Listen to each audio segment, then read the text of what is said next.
एक बार की बात है। माधोपुर नाम के एक गांव में बंसी नाम का एक सेठ रहा करता था। बंसी सेठ के पास गांव की आधी से ज्यादा जमीन थी। उसके 2 बच्चे और उसकी पत्नी लाजो साथ रहा करती थी। दोनों ही बच्चे शहर में पढ़ाई करने के लिए जाते थे। बंसी बहुत ही कंजूस आदमी था। एक दिन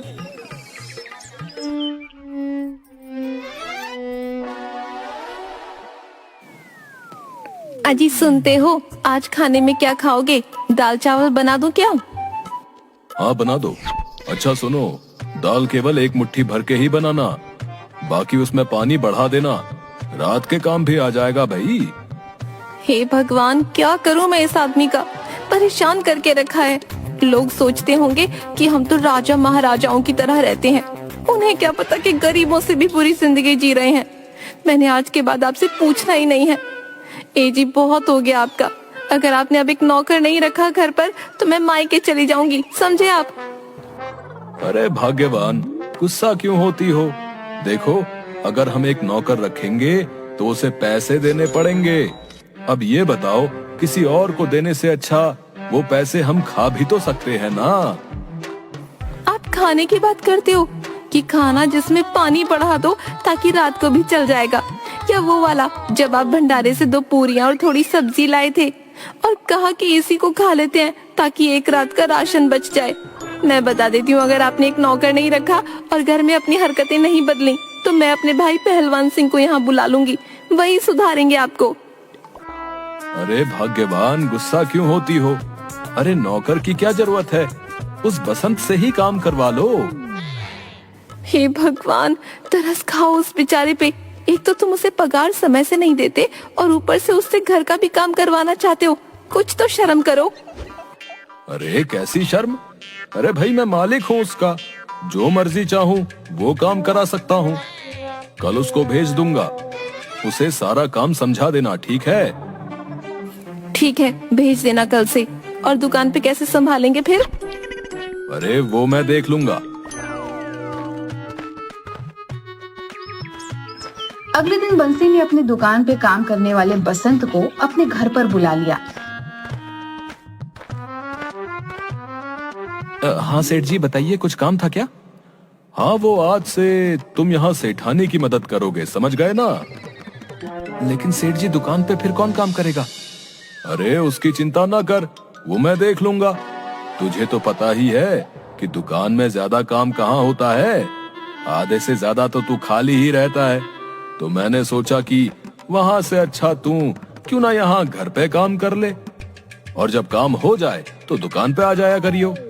क्यों, गलत कह रहा हूँ क्या? रहने दे खुसट, मुझे पता है तू मुझसे ही सारा काम कराने वाला है। हे भगवान, अब मेरा क्या होगा? लगता है इसके दिन पूरे हो गए हैं, तभी तो ये मेरे दिन पूरे करने पर लगा हुआ है। हे पहाड़ी वाले बाबा, अपने हाथों से लड्डू बना के आपको चढ़ाऊंगा। इस सेठ को उठा दो, कृपा करो बाबा, कृपा करो। अरे सोच क्या रहा है, चल काम पे लग जा, ठीक है ना? मैं दुकान पे जा रहा हूँ, ठीक है? जा खुसट जा, काम तो मुझे करना है, तुझे कौन सा कुछ करना है। ठीक है मालकिन। जो कुछ खाने को बना दो, और हाँ, अच्छा सा बनाना। इसके बाद बसंत काम करने लग गया। तभी सेठ वहां पर आ गया। बसंत, सुन तो क्या बना रहा है? मालिक, रोटी सब्जी बना रहा हूँ। अच्छा सुन, सब्जी में पानी ज्यादा बढ़ा दियो, रात के काम भी आ जाएगी। लेकिन सेठ जी, सब्जी का स्वाद चला जाएगा ज्यादा पानी डालने से। नहीं जाएगा। आप यहाँ क्या कर रहे हो जी? बसंत, तू बता, क्या कहा इन्होंने तुझसे? वो मालकिन सेठ जी ने कहा कि सब्जी में पानी बढ़ा दूं। हे भगवान, तुम ऐसा करो, जैसा बना रहे थे वैसा ही बनाओ। जी मालकिन। और आप जरा इधर चलिए मेरे साथ। हाँ हाँ, आ रहा हूँ। ये क्या कर रहे हैं जी? मुझ तक ठीक है, ये सब बाहर वालों को क्यों बता रहे हैं कि आप कैसे हैं? आपकी वजह से मेरा बाहर मुंह दिखाना मुश्किल हो जाएगा। आपके आगे हाथ जोड़ती हूँ, खुद को थोड़ा सुधारिए। इसके बाद लाजो वहां से चली गई। सारा काम खत्म करने के बाद बसंत वहां से चला गया।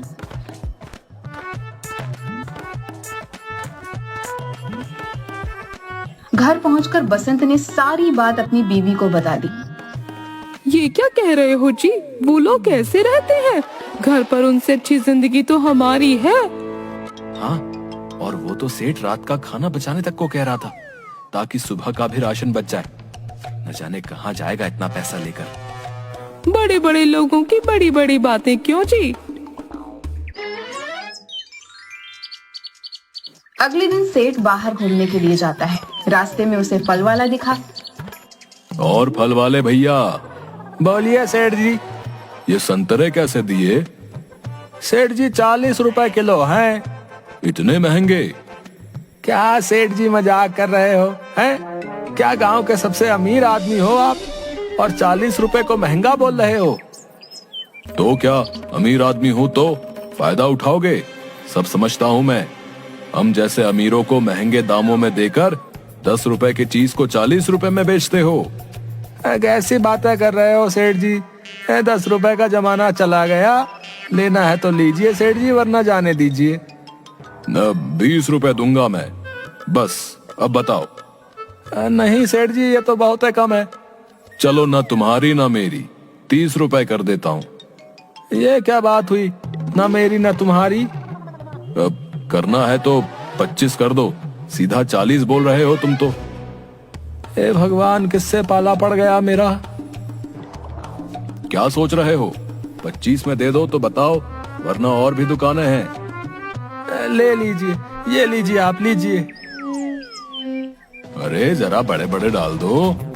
वाह सेठ जी, पैसे देने के वक्त 40 का 25 कर दिया और अब संतरे बड़े बड़े चाहिए। लीजिए और खुश रहिए। इसके बाद सेठ वहां से चला जाता है। क्या आदमी है भैया।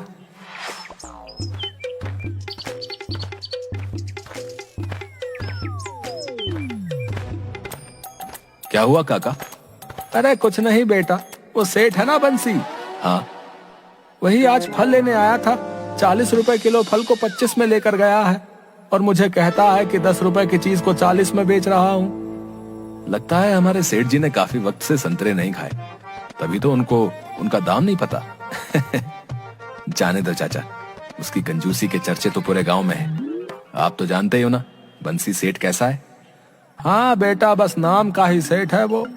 बाकी हरकतें तो उसकी गली में मांगने वाले भिखारियों से भी बुरी है। तू ठीक कह रहा है, मैं भी कहाँ उस सेठ की बातें लेकर बैठ गया। अच्छा बेटा, अब मैं चलता हूँ। ठीक है काका।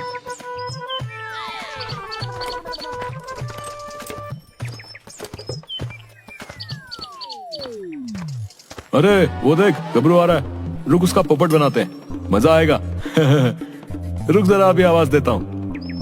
अरे अरे यार गबरू, हम सब तेरा कब से इंतजार कर रहे हैं यार, और तू है कि कितनी देर से आ रहा है। हाँ दोस्तों, क्या हाल है? हाल तो ठीक है। और कहाँ से आ रहा है? बस बाजार गया था, अभी बस ये फल खरीद कर आ रहा हूँ। और तुम्हें पता है, बंसी सेठ भी आया था। 40 रुपए किलो संतरे को 25 रुपए में ले गया। क्या होगा भाई उस आदमी का। यह तो ना सही गया भाई है? उस आदमी से पैसे निकलवाना भगवान से काम निकलवाने से भी ज्यादा मुश्किल है। मैं कभी कभी सोचता हूँ कि कोई होगा क्या जो इससे पैसे निकलवा ले। होगा भाई, जरूर होगा। देखना, जिस दिन सेठ का पाला उससे पड़ेगा ना, उस दिन माधोपुर के इतिहास में उस आदमी का नाम सुनहरे अक्षरों से लिखा जाएगा। यह तो तुमने बिल्कुल सही कहा यार। अच्छा, मैं क्या कहता हूँ, हमारा गबरू किसी से कम है क्या? है? अरे मैं क्या सोच रहा था, मुझे लगता है कि वो आदमी तुम ही हो जो उस सेठ को सबक सिखा सकता है। क्यों भाइयों? अब क्या मतलब? मतलब ये कि तुम जाओ और उस सेठ को सबक सिखाओ यार। उस सेठ की जान बसती है ना उसके पैसों में। क्यों ना तुम उसकी तिजोरी चुरा लो। याद है जब एक बार तुमने गांव वालों को सबक सिखाने के लिए सबके घरों में डाका डाला था? हम महीनों तक पता नहीं लगा पाए थे कि वो कौन है। मुझे तो लगता है कि इस काम के लिए सबसे ज्यादा सही आदमी तुम ही हो। क्या बोलते हो दोस्तों? ये क्या बोल रहे हो भाई, मैं चोरी नहीं कर सकता। याद है ना सरपंच जी ने क्या कहा था, इस बार चोरी करूंगा तो सरपंच जी गांव से निकाल देंगे। अरे तो चोरी करने को कौन कह रहा है? हम तो ये कह रहे हैं कि तुम उस सेठ की तिजोरी उससे ले लो, हैं? अरे उसको सबक सिखाओ यार, और उसे फिर बाद में लौटा देना। अरे तो भाई, वो मुझे अपनी तिजोरी क्यों देगा, ये बताओ पहले। जो आदमी 1 किलो संतरों के 40 रुपए नहीं दे पा रहा, वो मुझे अपनी तिजोरी भला क्यों देगा? अरे वही तो तुम्हें सोचना है कि वो तुम्हें अपनी मर्जी से खुद अपनी तिजोरी सौंप दे। बोलो एदम, हो पाएगा तुमसे? अरे लेकिन, अरे छोड़ो भाई, मुझे नहीं लगता इस गबरू से हो पाएगा। जाने दे इसको। जाओ भाई जाओ, तुम घर जाओ। है तुम संतरे खाओ अपने। कितना अच्छा मौका था गांव वालों के सामने अपनी काबिलियत साबित करने का।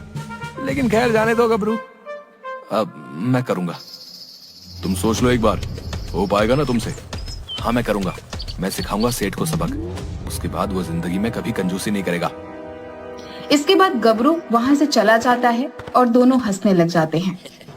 अब आएगा ना मजा, जब गांव के दो नमूने आपस में भिड़ेंगे। इसके बाद गबरू बाबा का रूप लेकर सेठ बंसी के घर पहुंचता है।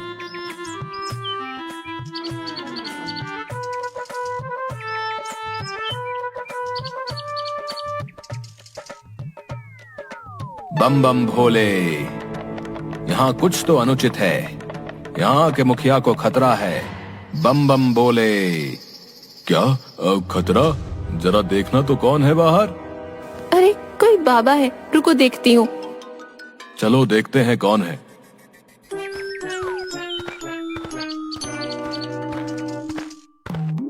अरे ये बाबा तो शुरू होने से पहले ही खत्म हो गए। बाबा जी सुनिए तो। क्या हुआ बाबा, किससे खतरा है? हाँ, इस घर के मुखिया का जल्द ही सारा धन चोरी हो जाएगा। तुम्हारे धन में लोगों की बुरी नजर लग गई है। 40 का संतरा 25 का लाए हो ना, वही बचाया धन सब लेने आ रहे हैं। बम बम भोले। इन्हें कैसे पता कि मैं 40 का संतरा 25 में लाया हूँ? अब तो भोलेनाथ ही बचा सकते हैं इस घर को। बम बम भोले। रुकिए बाबा जी, मैं इस घर का मुखिया हूँ। आपने कहा मेरा धन चोरी हो जाएगा? हाँ, आज से 4 दिन बाद तेरे घर में कुछ चोर चोरी करने आएंगे। वो तो केवल शुरुआत है, उसके बाद पूरे समाज को तेरे छुपाए धन के बारे में पता चल जाएगा। अब मैं चला, मेरा कर्तव्य था तुझे बताना। बम बम भोले।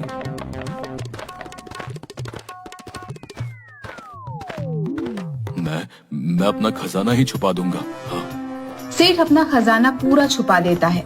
इसके बाद वह 3 दिन 3 रातों तक सो नहीं पाता और डर के कारण बस चिंता में डूबा रहता है। चौथे दिन वह घर के दरवाजे की खिड़कियां बंद कर थकान के कारण सो जाता है। अचानक आधी रात को कुछ लोग उसके घर चोरी करने के लिए आते हैं। ओए सुने, आराम से अंदर जाइयो। अगर उस सेठ की आंखें खुल गई तो दोनों में से कोई भी नहीं बचेगा, समझा ना? हाँ समझ गया, आगे बढ़ आप जल्दी से। घर तो बड़ा सही है इस कंजूस सेठ का। अरे जब ये नया नया अमीर बना था तब बनाया था ये घर इसने। तब तो वो इतना कंजूस नहीं था, तभी उसने इतना बड़ा घर बना दिया। वरना उस कंजूस की जेब से इतना पैसा निकल ही नहीं सकता। अरे अरे आवाज मत कर, जाग जाएगा वो। चोरी की आहट से जग जाता है और हल्ला करने लगता है। सारे चोर भाग जाते हैं। सेठ बंसी डर के मारे पूरी रात नहीं सो पाता और रात भर जाकर तिजोरी के सामने बैठा रहता है। अगले दिन सुबह सुबह बंसी गांव में बाबा को ढूंढने निकल जाता है,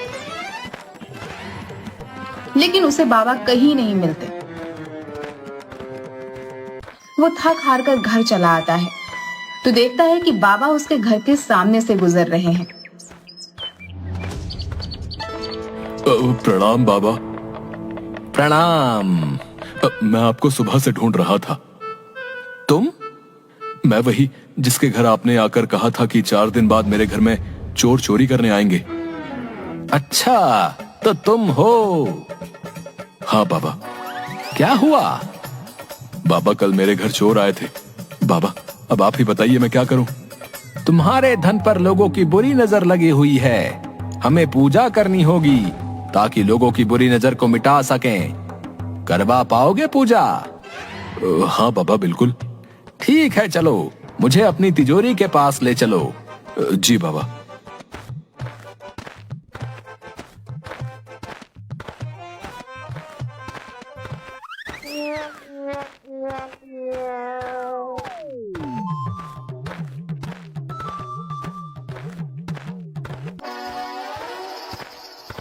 बाबा, मेरा सारा धन यहीं रहता है।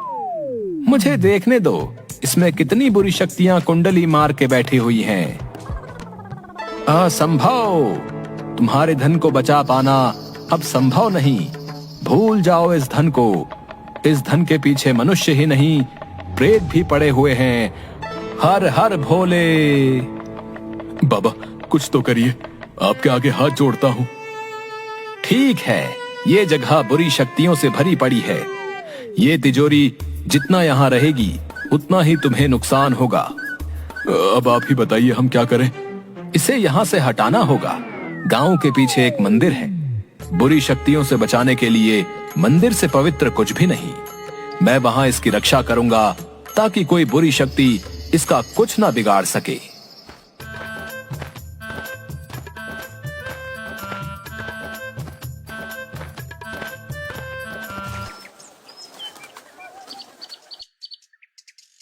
ये काम कब तक हो जाएगा? बेटा, ये काम 2 दिन में हो जाएगा। तुम 2 दिन बाद मुझे यहीं मिलना। ठीक है बाबा।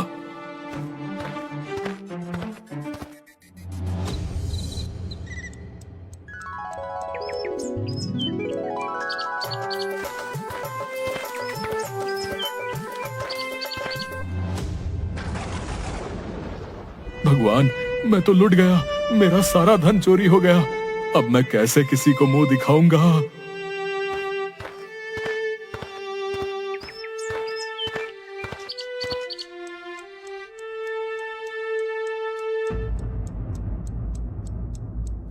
कुछ खा लीजिए।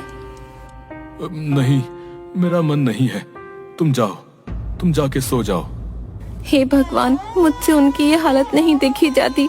कृपया कर आप ही इनको ठीक कर दीजिए भगवान जी।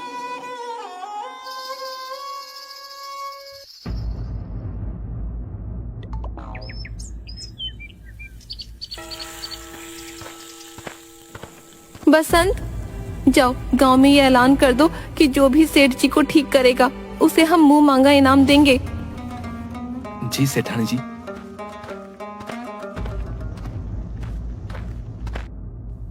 इसके बाद बसंत ने पूरे गांव में यह बात सबको बता दी, लेकिन कोई भी सेठ को ठीक नहीं कर पाता। आखिर में गबरू सेठ के घर पर आ जाता है।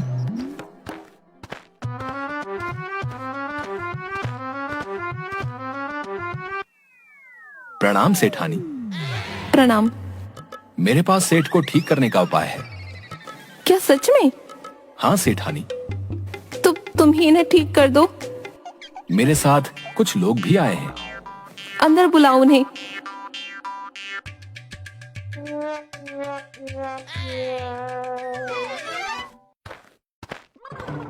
सेठ को ठीक करने की दवा। अब मैं जाऊं उनके पास? हाँ, जाओ।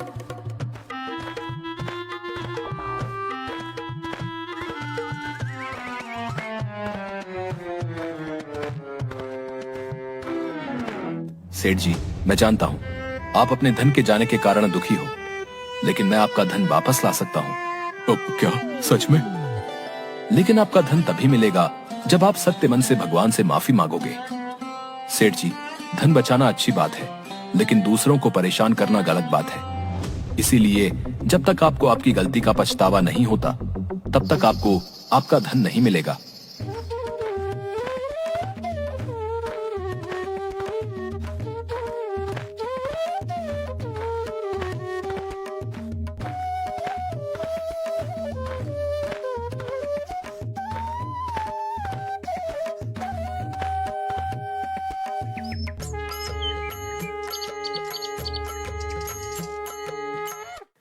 हे प्रभु, मैं अपनी कंजूसी की वजह से हमेशा अपनी पत्नी को शर्मिंदा करता था। लोगों को कम दाम देकर सामान खरीदता था, लेकिन जब आज मेरा धन खोया तो तब मुझे समझ आया कि बाकियों को कैसा लगता होगा।